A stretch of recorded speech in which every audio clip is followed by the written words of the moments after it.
Hi hello ನಮಸ್ಕಾರ ಸ್ನೇಹಿತರೆ. ಸುಶಾಂತ್ನ ತಪ್ಪು ಮಾಡದೇ ಇದ್ರೂ ಕೂಡ ಇಲ್ಲಿ ಎಲ್ಲರ ಮುಂದೆ ತಪ್ಪಿತಸ್ಥನಾಗಿ ನಿಂತ್ಕೋಬೇಕಾಗಿದೆ. ಜೊತೆಗೆ ಕಳ್ಳ ಸುಶಾಂತ್ ಸಿಕ್ಕಾಕೊಳ್ಳೋದ್ರ ಜೊತೆಗೆ ಅವನ ಕಳ್ಳಾಟ ಸಂಬಂಧ ಕೂಡ ರಿವೀಲ್ ಆಗ್ತದೆ. ಮನೆಗೆ ರೇಷ್ಮಾ ಬಂದಿರುವುದರ ಮುಖಾಂತರ ಎಲ್ಲ ಸತ್ಯ ಕೂಡ ಬಯಲಾಗೋದ್ರ ಜೊತೆಗೆ ಆರಾಧನಾ ಬದುಕಲ್ಲಿ ಬಿರುಗಾಳಿ ಎಬ್ತದೆ. ಆಗಿದ್ದೇನು ಆಗ್ತಿರುವುದೇನು ತಿಳ್ಕೋಬೇಕು ಅಂದರೆ ಈಗಲೇ ನಮ್ಮ ಈ ಚಾನಲ್ನ ಸಬ್ಸ್ಕ್ರೈಬ್ ಮಾಡಿ ಹಾಗೆ ಒಂದು ವಿಡಿಯೋವನ್ನು ಪೂರ್ತಿಯಾಗಿ ನೋಡಿ. ಇಲ್ಲಿ ಮನೆಯಲ್ಲಿ 50 ಲಕ್ಷ ಕಾಣಿಸ್ತಾ ಇಲ್ಲ ಅಂತ ಫುಲ್ ರುಚಿಗೆದ್ದಿದ್ದಾರೆ ಧರ್ಮೇಂದ್ರ ಪ್ರಧಾನ್ ಅವರು. ಜೊತೆಗೆ ಇಲ್ಲಿ 50 ಲಕ್ಷ ಕಾಣಿಸ್ತಿಲ್ಲ, ಕಳ್ಳ ಯಾರು ಕೂಡ ಬರೋಕ್ಕೆ ಸಾಧ್ಯ ಇಲ್ಲ, ಇಷ್ಟು ದಿನ ಬರ್ದೇ ಇರೋ ಕಳ್ಳ ಈಗ ಬರೋಕ್ಕಾಗತ್ತಾ ಅಂತ ಹೇಳ್ತಿದ್ದಾರೆ. ಜೊತೆಗೆ ಚಿನ್ನ ಒಡವೆ ಎಲ್ಲ ಇದೆ, ಯಾವ್ದನ್ನ ಕದಿದೆ, ಜಸ್ಟ್ 50 ಲಕ್ಷ ಕತ್ಕೊಂಡು ಹೋಗಿದ್ದಾನೆ ಅಂದ್ರೆ ಏನರ್ಥ? ಅಷ್ಟು ಸುಲಭಕ್ಕೆ 50 ಲಕ್ಷ ಕತ್ಕೊಂಡು ಹೋಗೋದು ಸುಲಭನ ಅಂತ ಹೇಳ್ತಿದ್ದಾರೆ. ಖಂಡಿತ ಮತ್ತಾರು ಕೂಡ ಹೊರಗಡೆಯಿಂದ ಕಳ್ಳ ಬರೋದಕ್ಕೆ ಸಾಧ್ಯನೇ ಇಲ್ಲ ಅಂತ ಧರ್ಮೇಂದ್ರ ಅವರು ಹೇಳ್ತಿದ್ರೆ. ಈ ಕಡೆ ಸಾವಿತ್ರಿ ಅವರು ಏನ್ರಿ ಹೇಳ್ತಿದ್ರ, ಹಾಗಾದ್ರೆ ನೀವು ನಮ್ಮನೇಲಿ ಯಾರು ಕತ್ತಿದ್ದಾರೆ ಅಂತ ಹೇಳ್ತಿದ್ರ ಅಂದಾಗ ನಾನು ಆ ರೀತಿ ಮಾತಾಡ್ತಿಲ್ಲ, ಆದ್ರೆ ಇನ್ನೇನು ಅರ್ಥ? ನಾನು ವ್ಯವಹಾರಸ್ಥ, ಅವ್ರಿಗೆ ದುಡ್ಡು ಕೊಟ್ಟಿರೋರಿಗೆ ಏನು ಉತ್ತರ ಕೊಡಬೇಕು ನಾನು? ನನ್ನ ಟೆನ್ಷನ್ ನನಗಾಗ್ತದೆ. ಕದ್ದಿರೋದು ದುಡ್ಡು ಕಳವಾಗಿರೋದು ಏನು ಒಂದು ಸಣ್ಣ ಪೈಸೆ ದುಡ್ಡಲ್ಲ, 50 ಲಕ್ಷ ರೂಪಾಯಿ.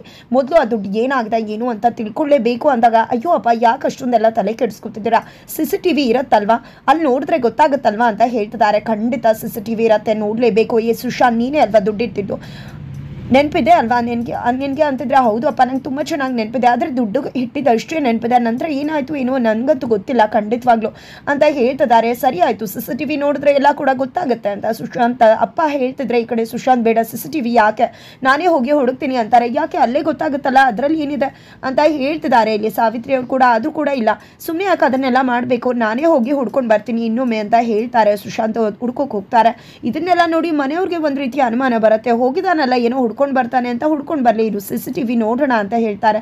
ಅಪ್ಪ ಬನ್ನಿ ನಾವು CCTV ನೋಡೋಣ ಅಂತ ಹೇಳಿ ಇಲ್ಲಿ ಅಮ್ಮು CCTV ನೋಡೋದಕ್ಕೆ ಕರ್ಸ್ಕೊಂಡು ಅಪ್ಪ ಎಲ್ಲಾರನ್ನೂ ಕೂಡ ಕರ್ಸ್ಕೊಂಡು ಕುತ್ಕೊಂಡಿದ್ದಾಳೆ. ಈ ಕಡೆ CCTV ಫುಟೇಜನ್ನ ಗಮನಿಸ್ತಿದ್ದಾರೆ ಆರಾಧನಾ, ಸಾವಿತ್ರಿ ಅವರು, ಗಣಪತಿ ಅಂಕಲ್ ಎಲ್ಲರೂ ಕೂಡ ಇದ್ದಾರೆ. ಈ ಕಡೆ ಧರ್ಮೇಂದ್ರ ಪ್ರಧಾನ್ ಮತ್ತು ಅಮ್ಮು ಇಬ್ಬರು ಕೂಡ CCTV ಓಪನ್ ಮಾಡ್ತಾರೆ. ಆ ಒಂದು ಟೈಮನ್ನು ಓಪನ್ ಮಾಡ್ತಿದ್ದಾಗೆ ಈ ಕಡೆ ಕತ್ಲ ಆಗ್ತಿದ್ದಾಗ ಒಬ್ಬ ವ್ಯಕ್ತಿ ರೆಕ್ಟ್ ಒಂದು ಪಿಲ್ಲೋವರ ಹಾಕ್ಕೊಂಡಿದ್ದೆ ಮನೆ ಒಳಗೆ ಹಾಲ್ನಲ್ಲಿ ಎಂಟ್ರಿ ಕೊಟ್ಟಿದ್ದ ಗಮನಿಸ್ತಾರೆ. ತಕ್ಷಣ ಈ ಕಡೆ ಸ್ಪೆಕ್ಸ್ ಬೇರೆ ಹಾಕ್ಕೊಂಡಿದ್ದಾರೆ. ಧರ್ಮೇಂದ್ರ ಪ್ರಧಾನ್ ಫುಲ್ ದಿಟ್ಟವಾಗಿ ನೋಡ್ತಾ ಇದ್ದಾರೆ, ಯಾರಿರ್ಬೋದು ಏನು ಅಂತ. ತುಂಬ ಈಸಿಲಿ ರೂಮ್ಗೆ ಹೋಗ್ತಾರೆ, ಒಂದು ಮಂಚದ ಹತ್ರ ಕೀ ತೊಗೋತಾರೆ, ಡೋರ್ನ ಓಪನ್ ಮಾಡ್ತಾರೆ, ದುಡ್ಡು ತೊಗೋತಾರೆ, ಹಾಗೆ ಮುಖ ಮುಚ್ಕೊಂಡು ಹೋಗ್ತಿದ್ದಾರೆ. ಇದನ್ನೆಲ್ಲನೂ ಕೂಡ ನೋಡ್ತಾ ಇದ್ರೆ ಯಾವುದೋ ಗೊತ್ತಿರೋ ವ್ಯಕ್ತಿನೇ ಮಾಡಿದ್ದಾನೆ ಅಂತ ಅನ್ನಿಸ್ತದೆ. ಇಷ್ಟು ಸುಲಭಕ್ಕೆ ಮನೇಲಿ ಏನೇನಿದೆ ಎಲ್ಲ ಕೂಡ ಅವನಿಗೆ ಗೊತ್ತಾಗಿದೆ, ಗೊತ್ತಿರೋದ್ರಿಂದನೇ ಸುಮ್ಮನೆ ಸುಲಭಕ್ಕೆ ಬಂದು ಹಾಗೆ ದುಡ್ಡನ್ನು ಉತ್ಕೊಂಡು ಹೋಗ್ತಿದ್ದಾನೆ ಅಂತ ಹೇಳ್ತಿದ್ದಾರೆ. ಗಣಪತಿ ನೀನೇನಾದರೂ ಮಾಡಿದ್ಯಾ ಅಂತ ಕೆಲಸನ ಅಂದಾಗ ಅಯ್ಯೋ ನಾನು ಯಾಕೆ ಮಾಡಲಿ ಬಾವಾ, ನಾನು ಮಲ್ಕೊಂಡಿದ್ದ ಆ ಟೈಮಲ್ಲಿ ನನಗಂತೂ ಗೊತ್ತಿಲ್ಲ ಯಾರಿಂತ ಕೆಲಸ ಮಾಡಿದ್ದಾರೆ ಅಂತ, ಮೊದಲು ನೋಡಿ ಕಂಡು ಹಿಡೀರಿ ಅಂತ ಗಣಪತಿ ಅಂಕಲ್ ಕೂಡ ಹೇಳ್ತಿದ್ದಾರೆ. ಈ ಕಡೆ ಸುಶಾಂತ್ ಅಂತೂ ಹುಡ್ಕೋಕೆ ಹೋದವನೇ CCTV ನೋಡ್ತಿರೋದನ್ನ ನೋಡಿದ್ದೆ, ಅಲ್ಲೇ ರೂಮ್ ಬಾಗ್ಲ ಹತ್ರ ನಿಂತ್ಕೊಂಡು ಗೊತ್ತಾಗ್ಬಿಟ್ರಿ ಏನು ಮಾಡುದು ಅಂತ ಹೆದರ್ಕೊಂಡ್ಬಿಡ್ತಿದ್ದಾರೆ. ಈ ಕಡೆ ಆರಾಧನಾಗಿ ಗಂಡನ ನೋಡ್ತಿದ್ದಾಳೆ, ಯಾಕೆ ಇವರು ಈ ರೀತಿ ತಬ್ಬಿಬ್ಬಾಗ್ತಿದ್ದಾರೆ, CCTV ನೋಡ್ತೀನಿ ಅಂತ ಹೋದಾಗ್ಲೂ ಕೂಡ ತಡೆದ್ರು, ಈಗಲೂ ಕೂಡ ಯಾಕೆ ಇಷ್ಟೊಂದು ತಬ್ಬಿಬ್ಬಾಗ್ತಿದಾರಲ್ಲ ಅಂಥದ್ದು ಏನಿದೆ, ಇವ್ರು ಯಾಕೆ ಹೆದರ್ಕೊತಿದ್ದಾರೆ, ಇವ್ರೇನಾದರೂ 50 ಲಕ್ಷ ಕದ್ಬಿಟ್ರ? ಇಲ್ಲ ಆ ರೀತಿ ಮಾಡೋರೇ ಅಲ್ಲ ಇವರು, ಇಲ್ಲ ಖಂಡಿತ ಅದು ಯಾವುದೂ ಕೂಡ ಆಗಿರೋದಿಲ್ಲ. ಇವ್ರಿಗೆ ದುಡ್ಡೇನು ಸಣ್ಣ ಪುಟ್ಟದಲ್ಲ ಅಲ್ವಾ, 50 ಲಕ್ಷ ದೊಡ್ಡ ಅಮೌಂಟ್ ಅಲ್ವಾ, ಕಾಣಿಸ್ತಿಲ್ಲ ಅಂತ ಸ್ವಲ್ಪ ಟೆನ್ಷನ್ ಆಗಿರ್ಬೋದು ಅಂತ ಅನ್ಕೋತಿದ್ದಾರೆ. ನಂತರ ಈ ಕಡೆ ದುಡ್ಡನ್ನ ತಗೊಂಡಿದ್ದೆ, ಹಾಗೆ ಹೊರಗಡೆ ಡೋರ್ನ ಲಾಕ್ ಹಾಕೊಂಡಿದ್ದೆ, ದುಡ್ಡನ್ನು ಹೊತ್ಕೊಂಡು ಹೋಗ್ತಾನೆ ಇರ್ತಾನೆ ಆ CCTVಲಿ.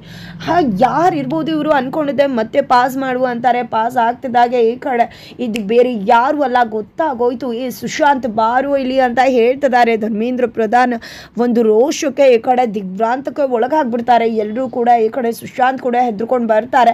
ಈ ಕಡೆ ಬರ್ತಿದ್ದಾಗೆ ಏನು ಮಾತಾಡ್ತಿದ್ರ, ಯಾಕವನ್ನ ಕರೀತಿದ್ದೀರಾ, ನೀವೇನು ನಮ್ಮ ಮಗನ ಮೇಲೆ ಅನುಮಾನ ಪಡ್ತಿದ್ರಾ ಅಂತ ಹೇಳ್ತಿದ್ರೆ. ಈ ಕಡೆ ಅಮ್ಮು ಕೂಡ ಏನಪ್ಪ ನೀವು ಯಾಕೆ ನನ್ನ ತಮ್ಮನ ಬಗ್ಗೆ ಅನುಮಾನ ಪಡ್ತಿದ್ರ, ಈ ರೀತಿ ಖಂಡಿತವಾಗ್ಲೂ ಸರಿ ಇಲ್ಲ, ಮನೆಯವ್ರ ಬಗ್ಗೆನೇ ಅನುಮಾನ ಪಡೋದು ಅಂದಾಗ ನಾನು ಸರಿಯಾಗಿ ಹೇಳ್ತಿದ್ದೀನಿ.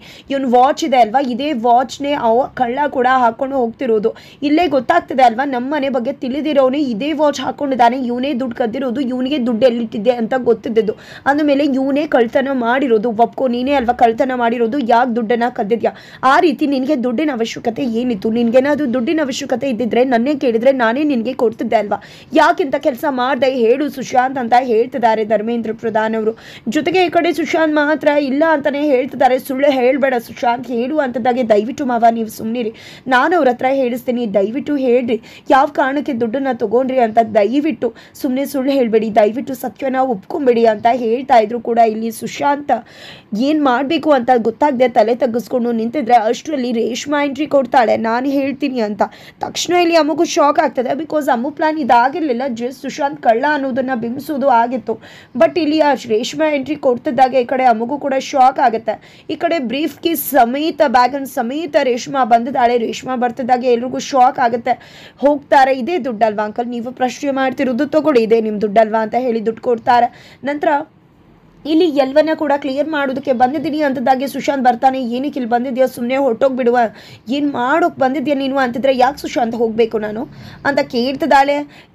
ಜೊತೆಗೆ ಇಲ್ಲಿ ಧರ್ಮೇಂದ್ರ ಪ್ರಧಾನ್ ಅವ್ರಿಗೆ ನಾನು ಸುಶಾಂತ್ ಲವ್ ಮಾಡಿದ್ವಿ ಅಂತ ನಿಮ್ಗೆಲ್ರಿಗೂ ಕೂಡ ಗೊತ್ತಿದೆ ಅಲ್ವಾ, ಇದೇ ದುಡ್ಡನ್ನು ಅವನೇ ನನಗೆ ತಂದು ಕೊಟ್ಟಿತ್ತು ಅಂತ ಹೇಳ್ತಿದ್ರೆ, ಈ ದುಡ್ಡು ಯಾಕೆ ನನ್ನ ಮಗ ನೀನು ಕೊಟ್ಟ, ಏನು ಎಂತೂ ನಾನು ಏನು ಕೇಳೋದಿಲ್ಲ, ಮೊದಲು ದುಡ್ಡು ಕೊಟ್ಟಿದ್ದಾಯ್ತಲ್ವ, ಮೊದಲು ಇಲ್ಲಿಂದ ಹೋಗ್ತಾ ಇರುವಂಥ ಧರ್ಮೇಂದ್ರ ಪ್ರಧಾನ್ ಅವರು ಹೇಳ್ತಾರೆ. ನಾನು ಇಲ್ಲಿ ಹೋಗೋದಕ್ಕೆ ಬಂದಿಲ್ಲ, ಇರೋದನ್ನೆಲ್ಲ ಹೇಳಿ ಸ್ಪಷ್ಟವಾಗಿ ತಿಳಿಸೋದಕ್ಕೆ ಬಂದಿದ್ದೀನಿ ಅಂತ ಹೇಳ್ತಿದ್ದಾರೆ. ನೀನು ಯಾರ ಮುಂದೆ ಮಾತಾಡ್ತಿದ್ಯಾ ಗೊತ್ತಾ ಅಂತ ಹೇಳಿ ಧರ್ಮೇಂದ್ರ ಅವರು ಕೇಳ್ತಿದ್ರೆ, ಗೊತ್ತಿದೆ ಅಂಕಲ್ ನಾನು ಯಾರ ಮುಂದೆ ಮಾತಾಡ್ತಿದ್ದೀನಿ ಅಂತ ಸತ್ಯ ಹೇಳೋದಕ್ಕೆ ಭಯ ಯಾಕೆ ಅಂತಂದ್ರೆ, ಈ ಕಡೆ ಆರಾಧನಾ ಶಾಕ್ ಆಗ್ತಿದ್ದಾಳೆ.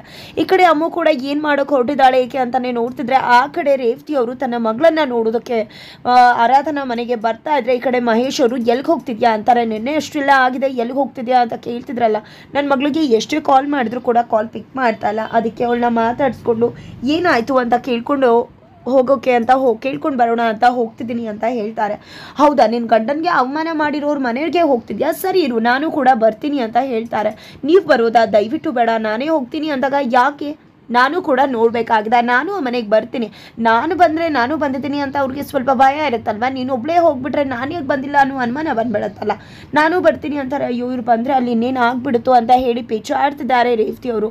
ನಂತರ ಆ ಕಡೆ ರೇಷ್ಮಾ ನಿಮ್ಗೆಲ್ರಿಗೂ ಕೂಡ ಗೊತ್ತಿದೆ, ನಾನು ಮತ್ತು ಸುಶಾಂತ್ ಇಬ್ಬರು ಕೂಡ ಲವ್ ಮಾಡ್ತಿದ್ವಿ ಅಂತ.